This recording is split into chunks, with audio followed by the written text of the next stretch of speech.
Yes సిరియాడ్స్ ఎండి Vivek speaking. యాడా ఎందుకు చేయండి?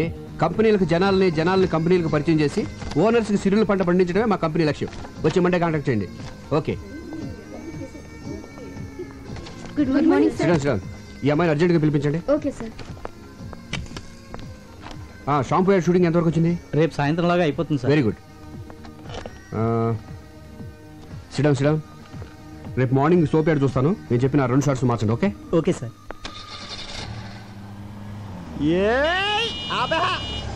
వీడెవడు ఇక్కడ ఆపాడు? ఒక్క 5 నిమిషాలు వెయిట్ చేయవే, ఆడి దగ్గర మొత్తం డబ్బులు లేకెత్తాను. ఇదేమన్నా పార్కింగ్ ప్లేస్ అనుకున్నావా లేకపోతే నీ బ్యాంక్ అనుకున్నావు? ఒరే సాంబి నువ్వా? అవునరా, నా అవసరానికి డబ్బులు ఇచ్చి అదుకునే థిక్కెస్ట్ ఫ్రెండ్వే నా బ్యాంక్ ఆఫ్ వివేక్ రా. నువ్వు కాబట్టి బతికిపోయావు ఇలా ఆపినందుకు. వేరేవాడైతే చెప్పుచ్చుకోటేది కాదు, వదిలేసేవాడిని. అది సరే, సడన్ గా ఊడిపడ్డావేంటి? అర్జెంట్ గా 15,000 కావాలరా. అంత కష్టమే వచ్చిందిరా నీకు? సుఖపడద్దామని.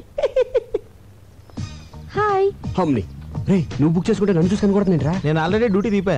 నీకు ఇంట్రెస్ట్ ఇస్తున్నట్టుంది. ఇంట్రెస్ట్ ఉందా? చిచి, అప్పులు చేసి డబ్బులు ఇలా తగలబెడతావేంట్రా? 15,000 అంటే మాటలా? దీనికి జస్ట్ 5,000. మిగతావి గెస్ట్ హౌస్ లో క్యాండిడేట్ ఉంది, కొంచెం ఫ్రెష్ లే, ఆ మాత్రం రేట్ ఉంటుంది. నీ మొహానికి ఫ్రెష్ క్యాండిడేట్ కూడా ఒకటి. సూర్యచంద్రులు ఫ్రెష్. ఒకళ్ళేమో పొద్దున వస్తారు, సాయంత్రం వెళ్ళిపోతారు. ఇంకోళ్ళేమో సాయంత్రం వస్తారు, పొద్దున వెళ్ళిపోతారు. మనం ఫ్రెష్ అనుకోవట్లా? అలాగే ఈ ఫీల్డ్ అందరినీ ఫ్రెష్ అనుకోవాలి, లేకపోతే రాణించలేము. చూసావా బెదర్ చాలా జిందాబాద్ చెప్పి ఎంకరేజ్ చేస్తున్నారా? ఎంకరేజ్ చేయడం కాదు, ఒకసారి అటు చూడు. ఏంట్రా ఈ ఆనందం? మీ కౌన్సిలర్ గారిని పదవి నుంచి పీకేశారా? కాబోయే చైర్మన్ పట్టుకుని ఏంటో మాటలు? నువ్వు ఆ నాయకుడిని అవమానిస్తున్నావు. ఆడు చుట్టూ లాగితే 4 లేరు, మీదో గ్రూప్. ఆడు నాయకుడు ఇలా. వాడు మా నాయకుడు ఏంటి? ఎవరు డబ్బులు ఇస్తే ఆడే మా నాయకుడు. జిందాబాద్. ఒరే నువ్వు కూడా నాకు డబ్బులే, నేను కూడా నీకు జిందాబాద్ చెప్పా. నా దగ్గర లేవురా. ఒరే నా బాధ అర్థం చేసుకోరా. 15,000 కదా అడిగింది, పైగా పెద్ద యాడ్ కంపెనీకి ఓనర్. రే, వేలకు జేబులో డబ్బులు పెట్టుకుని తిరుగుతారనుకున్నావా? చెక్కులు ఒప్పుకోరా. ఇంటికి రారా బాబు, ఇస్తాను. రే డబ్బులు రెడీగా ఉంచు, ఈ లోపు దీనికి బిర్యానీ ప్యాకెట్ ఇచ్చి పంపించేస్తాను.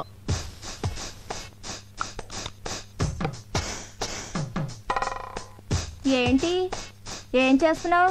ముస్తాబవుతున్నాను. అమ్మగారు మీరా? ఈ క్రీములు పౌడర్లు ఎందుకు రాసుకుంటున్నావు? మా గాడి ఇంటికి వచ్చేసరికి ఆడది నీట్ గా స్వీట్ గా రెడీ అవ్వాలి కదమ్మా. వచ్చేది నా మగుడు, మధ్యలో నీ ముస్తాబేంటి? పని మనిషి దొరకడం కష్టం అవడంతో నీతో భరిస్తున్నాను. వెళ్ళి పని చూసుకో. ఏంటి ఇది? కిటికీల జాకెట్ అమ్మా. కిటికీలు, ఏసీలు, ఎయిర్ కూలర్లు, మగాళ్ళుండే ఇల్లే ఇది. చూడు, ఒళ్ళొంచి పంచేయి, ఒళ్ళు కనపడేలా పంచేయకు. వెళ్ళు. ఏవైనా నా జాగ్రత్తలో నేను ఉండాలి.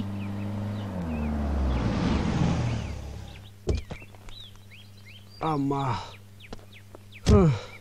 సంధ్య, ఏంటండి లేట్ అయింది? ఆలస్యంగా వచ్చాను కదా, అందుకే లేట్ అయింది. పార్వతి, ఏంటయ్య గారు? థియేటర్ ఆన్ చేసి స్నానం చేసి డాక్టర్ దగ్గరికి వెళ్ళాలి. దేనికండి? కారు గోతులో పడిందే, నడుము పట్టేసింది.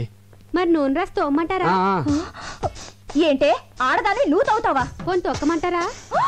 ఆయన నా మొగుడే, పైగా మగాడు. మగాడు ఎవరికైనా మగాడే కదమ్మా. అందుకని ఎగరేసి పోదాం అనుకుంటున్నావా? నా కాపురం మీద నీ కళ్ళు పడినట్టున్నాయి. నిన్ను పళ్ళొంచి తీసేస్తున్నాను. వెళ్ళిపో.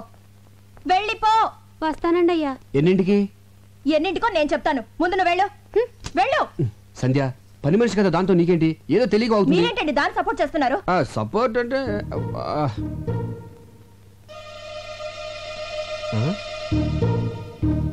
ఈ రేకులేంటి? గులాబీ రేకులు. ఎక్కడి నుంచి వచ్చాయి? గులాబీ పువ్వు నుంచి వచ్చినాయి. అది తెలుసు, మీ గుండెల మీదకి ఎక్కడి నుంచి వచ్చాయని. గుండెల మీద ఎలా చెప్పండి. ఇంత సడన్ గా అడిగితే ఎలాగే గుర్తెచ్చుకొని? ఆహా, గుర్తు తెచ్చుకోవాల్సిన అంత కథ ఉందన్నమాట. ఈ గ్యాప్ లో స్టోరీ అల్లేసి అబద్ధం చెప్పేద్దామని. ఇప్పుడు గుర్తొచ్చింది. ఇవి మన వార్డు కౌన్సిలర్ మీద వేసిన రేకులు. గాలికి ఎగురించి నా మీద పడి దేవుడి మీద అలా నిలబడి చూస్తావు. చెప్పరా? 20,000 అయితే కౌన్సిలర్ అని చెప్తే లేకపోతే అమ్మాయిని చెప్పేస్తా. 15,000 అని చెప్పావు. ప్రాబ్లం అమ్మాయి కదరా. ఎవరికి? ఇద్దరికేంటి? అదే చెల్లమ్మా, ఇద్దరం కలిసి ఆఫీస్ ఫైల్స్ మీద వర్క్ చేస్తా ఉంటే పక్క నుంచి కౌన్సిలర్ ఊళ్ళకి వెళ్ళింది. ఈ లోపు మీద గులాబ్ పూలు పడ్డాయి, నా మీద మల్లెపూలు పడ్డాయి. అమ్మని తేడా కొట్టేసింది. మరి ఇదేంటి పొట్లం కట్టినట్టుందే? నీకు కొంచెం ఫ్యామిలీ టైప్ కదా, కింద ఆడతాం ఎందుకు ఇంటికి వెళ్దామని. నీకు తెలుసు కదా చెల్లమ్మా, నాకు పువ్వులన్నా స్త్రీలన్నా చాలా గౌరవం. చూసారా భార్య మీద ఎంత ప్రేమ ఉందో. ఫాలో అవ్వండి. నేను చెప్తూనే ఉన్నానమ్మా, ఫాలో అవ్వలేకపోతున్నాడు. అయినా పిల్లాన్ని ఇలా పొట్టంలా చూసుకోవడం అందరి వల్ల అవదమ్మా, అదొక ఆర్ట్. ఫాలో అవడం సరే, నీ అనుమానం తిరిందా? చెప్పింది ఎవరు? అన్నయ్య గారు. నా అనుమానం బళ్ళను బద్దలైపోయింది. అమ్మయ్యా, ఇక్కడైతే పర్లేదు కానీ. ఓకే. ఎంత కాస్ట్లీ క్లాత్ అయినా చిన్న సూదికి లోకువా. చిన్న బెజ్జంలో కూడా దూరే సూది తన బెజ్జంలోకి తాను దూరలేదు. ఆహా, చెల్లెమ్మది ఏం ఫిలాసఫీరా? నాకేం అర్థం కాలేదే. నాకు అర్థమైందేంటి? ఇలాంటి ఆణిముత్యాలు అర్థం చేసుకోవాలంటే సంసారంలో అన్నయ్య గారిలో ఓ స్ట్రేచర్ ఉండాలి. ఫాలో అవ్వండి. ఉండండి అన్నయ్య గారు, కాఫీ తీసుకొస్తాను. వద్దమ్మా, కాఫీ టీలు తాగితే మా ఆవిడ ఒప్పుకోదమ్మా. ఒక గ్లాస్ ఫ్రూట్ జ్యూస్ తీసుకురామా. మీరు ఉన్నారు. అరే రే రే, ఇటువంటి ఎదవైడలు చాలా ఉన్నాయి నీ దగ్గర. లేకపోతే ఏంట్రా, ఒక చిన్న గులాబీ రేక్కి ఎంత గిలగిలాడిపోతావంటరా. నేను మా ఆవిడికి మా బెడ్రూమ్ లో వేరే అమ్మాయితో డైరెక్ట్ గా దొరికాను తెలుసా. అయ్య బాబోయ్, ఎలా మేనేజ్ చేసావురా? ఎలా అంటే సాంబు డార్లింగ్, నా దగ్గరికి వచ్చిన వాళ్ళు ఎవరు డబ్బులు వేస్ట్ అనుకోరు. కరెక్ట్, టైం వేస్ట్ అనుకుంటారు. Good joke. ఆ పార్టీ ఎవరు? అయ్య బాబోయ్, నా ఫ్యామిలీ పార్టీ. ఇదేంటి ఇలా సడన్ గా ఊరి నుంచి దిగొచ్చింది? ఇదిగో నువ్వు ఎవరికి కనపడకుండా సైలెంట్ గా ఇక్కడి నుంచి వెళ్ళిపోవా. ఏంటే ఊరి నుంచి ఇదేనా రావటం? ఎవరండి అమ్మాయి? అమ్మాయా? ఎవరే? అదిగోనండి ఆ అమ్మాయే. అమ్మాయి అంటే ఎక్కడ? అదిగోండి నల్ల కోటు తీసుకుంది. ఎక్కడే? అయ్యో, వేసుకుంటుందండి నల్ల కోటు. ఏంటి ఇక్కడేనా? ఇక్కడే. ఏది?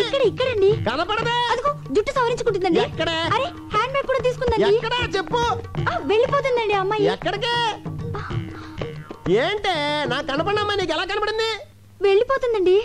అంటే నాకు కనపడిన అమ్మాయి నీకు కనపడిందంటే నువ్వు నన్ను అనుమానిస్తున్నట్టేగా. మీకేం కనిపించడం లేదా? నువ్వు మారిపోయావే, మారిపోయావు. మరి ఆ అమ్మాయి? భ్రమే. మనసులో అనుమానం ఉంటే అన్ని అలాగే కనిపిస్తాయి.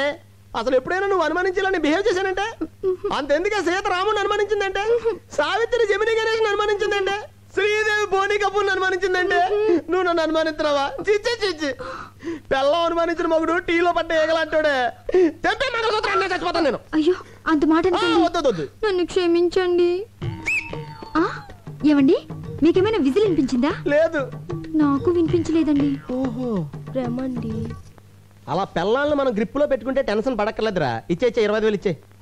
20 కదా అనుకుంది. ఏమోరా, మళ్ళీ నేను అనుకున్నాను నువ్వు 30,000 ఇవ్వలేదనుకో. ఇప్పుడు చెప్పినంత డబ్బాని సెల్లంతా చెప్పేస్తాను. ఏంటన్నయ్యా డబ్బా అంటున్నారు? యారా చెప్పామాట. డబ్బులు ఇచ్చేస్తాలే. ఏంటి డబ్బు ఇస్తానంటున్నారు? ఏమి లేచెల్లమ్మా, రామాలయంలో ధ్వజస్తంభ ప్రతిష్టాపన కోసం డబ్బాలు అట్టుకుని సందాల కోసం తిరుగుతున్నారు. రాముడు కోసం మీరు అడుకోవడం ఏంటి? రాముడు లాంటి మావాడు ఉన్నాడు, మొత్తం ఇచ్చేస్తారని చెప్పా. మంచి మాట చెప్పావన్నయ్య. ఎంత అవుతుంది? 35,000 అవుద్ది. 35,000 సరిపోతుంది. 50,000 తీసుకోండి. ఇంకో 5 తీసిరా చెల్లమ్మ, అన్నదానం కూడా చేద్దాం. అలాగే అన్నయ్య, ఇప్పుడే తెస్తాను. నిన్ను Subbu Subbu, good morning sir. పిలిచారా సార్? లేదయ్యా, అరిచాను. ఏమిటయ్యా నువ్వు చేసిన పని? నేనేం చేశాను సార్? వచ్చే నెల బర్డ్స్ మీద స్పెషల్ పత్రిక రిలీజ్ చేస్తున్నావు. దానికోసం ఆల్ ఇండియన్ బర్డ్స్ ఫోటోస్ కావాలని చెప్పాను కదా. ఆల్రెడీ ఫోటోలు తీసి ఇదిగో మీ టేబుల్ మీద పెట్టాను కదా సార్. ఏమిటివే? ఏంటయ్యా ఇవి? సార్, ఆడకాకి, పోతు కాకి, తోక ఎత్తిన కాకి, తోక దించిన కాకి, పిండం తింటున్న కాకి బాగున్నాయి సార్. ఏడ్చినట్టున్నాయి. తీసే ముందు స్మైల్ ప్లీజ్ అన్నానే. ఏట్ మాల్ పెట్టాయా? ఇలాంటి చెత్త ఫోటోలు తీసుకొచ్చి నా పత్రిక స్టాండర్డ్ పడగొట్టకు. బర్డ్స్ ఫోటోస్ తీయమంటే కాకుల ఫోటోలు తీసుకొచ్చి కథలు చెప్తావా? కాకి పక్షే సార్. కాన్వెంట్ లో చేరిస్తే కామన్ సెన్స్ పోయిందని చూడు. ఇంట్లో కూర్చుంటే పక్షులు మన దగ్గరికి రావు, మనమే పక్షుల దగ్గరికి వెళ్ళాలి. ఊటీకి కలర్ఫుల్ పక్షులు వలస వచ్చే సీజన్ ఇది. వచ్చే నెల పక్షుల మీద బుక్ రిలీజ్ చేయకపోతే అడ్వాన్స్ ఇచ్చిన డిస్ట్రిబ్యూటర్లు నా తోలు ఇస్తారు. నువ్వు వెంటనే ఊటీకి బయలుదేరు. ఆగో, ఈసారి బర్డ్స్ ఫోటోస్ తో తిరిగి రాకపోతే నువ్వు ఫ్రీ బర్డ్ అయిపోతావు. Thank you sir. థ్యాంక్స్ ఏంటి? ఫ్రీ బర్డ్ అంటే ఏంటనుకుంటున్నావు? ఏంటి సార్? ఉద్యోగం ఊడి రోడ్ల వెంబడి తిరుగుతావు అర్థం. సార్ ఎలా? ఊటీకి 2 టికెట్లు బుక్ చేయి. అలాగే అక్కడ స్టార్ హోటల్లో సూట్ రూమ్ బుక్ చేయి. Okay okay then. జే క్లాస్ బాయ్. అయ్యో, ఏంటి జానకమ్మ గారు, మీ వాడు స్కూల్ అయిపోయిందా? బాగా ఏడిపిస్తున్నట్టున్నాడు. ఆవిడే నన్ను ఏడిపిస్తుంది. ఏం చేసిందిరా? ఈ ఓల్డ్ లేడీ పక్కన నన్ను నా గర్ల్ ఫ్రెండ్ చూస్తే నాకు ఎంత షేమ్. సర్లే, మీ ఇంటి దగ్గర డ్రాప్ చేస్తాను రా. Thank you uncle. ఏంటి నీ ఇంకా రాలేదు?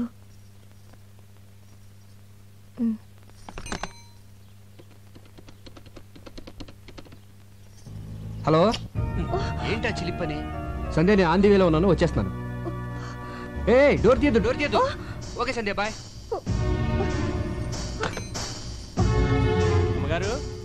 అమ్మగారు, ఏంటది? చీరమ్మా. నేనేం తెమ్మలేదే. అయ్యగారు తెమ్మన్నారమ్మా. ఆఫీస్కి రమ్మన్నారు. ఆయన అక్కడ లేకపోతే ఇంటికి వచ్చాను. ఇచ్చి వెళ్ళానని చెప్పండమ్మా. అలాగే వస్తానమ్మా. నేను ఇంట్లో ఉంటే ఆఫీస్కి ఎందుకో? పైగా నేను కట్టుకునేది ఈ టైప్ కూడా కాదే. ఎవరికో తెప్పించుంటారు. చెప్తా. సంధ్య డార్లింగ్. ఇల్లు బజార్కి ఎక్కొచ్చు కానీ బజార్ ఇంట్లోకి రాకూడదు. ఏమైందే? ఈ చీర నాకేనా? కాదు, మరెవరికి? కామాక్షికి. ఆవిడెప్పటి నుంచి తెలుసు? చిన్నప్పటి నుంచి తెలుసు. ఇప్పుడు ఈ చీర అంత అర్జెంటుగా ఎందుకు ఇవ్వాలి? నీకు పిల్లలు పుట్టట్లేదు కదా, అందుకని అయిపోయింది. నా నా జీవితం సర్వనాశనం అయిపోయింది. సంధ్య. రెండో సెటప్ పెట్టేసుకున్నారనమాట. ఏయ్, ఏంటి వాగుడు? మనకు పిల్లలు పుట్టాలని కంచి కామాక్షమికి చేరబెడతాను మొక్కున్నాం కదా, ఆర్డర్ ఇచ్చి తెప్పించానే. అయ్యయ్యో, పవిత్రమైన దేవతకని చీర తెప్పిస్తే అర్థం చేసుకోకుండా అడ్డుపడిపోయానండి. నన్ను నేనే ఇదిగో సంధ్య, కొట్టుకోవాలి. నేను చెప్పేది- మీరు కూడా నన్ను కొట్టండి. పర్వాలేదు, ఇదిగో కొట్టండి. రా చెప్తాను. చూడు సంధ్య, నీకేమో నా మీద వల్లమల్లిన ప్రేమ. మిస్టేక్ ఏంటంటే అభిమానం పెంచుకోవాల్సింది పోయి అనుమానాలు పెంచుకుంటావు. అసలు నీకెందుకే నా మీద అంత అనుమానం? నేనేమో యావరేజ్ గా ఉన్నాను, మీరు ఎక్సలెంట్ గా ఉంటారు. అందుకే అమ్మాయిలంతా ఈజీగా పడిపోతారు. నేను పడ్డట్టు. మధ్యలో ఈ ఫోన్ ఒకటి. ఫోన్ అంటే గుర్తొచ్చింది. ఇందాక నేను ఫోన్ చేసినప్పుడు ఎక్కడ ఉన్నారు? రోడ్డు మీద కారులో ఉన్నాను. కాదు, లాడ్జ్ లో రూమ్ లో ఉన్నారు. అది ఒక అమ్మాయితో. అందుకే డోర్ తీయద్దు అన్నారు. అమ్మని, కార్ డోర్ కి లాడ్జ్ డోర్ కి గొప్ప లింకేసేవే. లింకులు నేను కాదు, మీరే పెట్టుకొని రూమ్ కి తీసుకెళ్లిన అమ్మాయిని డైరెక్ట్ గా ఇంటికి తీసుకొస్తారు. ముందు పని మనిషిగా జాయిన్ చేస్తారు. ఆ తర్వాత నన్నే పని మనిషిగా చేంజ్ చేస్తారు. మీరేమో బెడ్రూమ్ లో చికెన్ పకోడీ తింటూ ఎంజాయ్ చేస్తారు. నేనేమో కిచెన్ లో నిలువ పకోడీలో మూలపడుంటాను. ఆపే మన వీధి చివరి రాంబాబు గారు అబ్బాయి పొండుగడికి లిఫ్ట్ ఇచ్చాను. పక్కన వాళ్ళ అమ్ముందా? వాళ్ళ అమ్మమ్మ ఉంది, వయసు 60 సంవత్సరాలు. నీ అనుమానం మరో మలుపు తిరిగే ఛాన్సే లేదు. నిజమా? నీ మీదొట్టు. మరి ఆ ముద్దు? మళ్ళీ మలుపు. అది ఆడిపెట్టిందనే, కావాలంటే ఫోన్ చేసి కనుక్కో. బాగోదేమో. నీ అనుమానం తీరాలి కదే, ఫోన్ చేసి కనుక్కో, పర్వాలేదు. వద్దులేండి, బాగోదు. లేకపోతే ఏంట్రా చిన్నపిల్లల బిహేవ్ చేస్తావంటే ఏంట్రా? సంధ్య, 2 ఏళ్ల క్రితం పెళ్లి కాక ముందు ప్రేమించుకున్న రోజులే బాగుండేవి. ఎవరు ఏం చెప్పినా నమ్మేదాను కాదు. ఇప్పుడు నేనేం చెప్పినా నువ్వు నమ్మట్లేదు.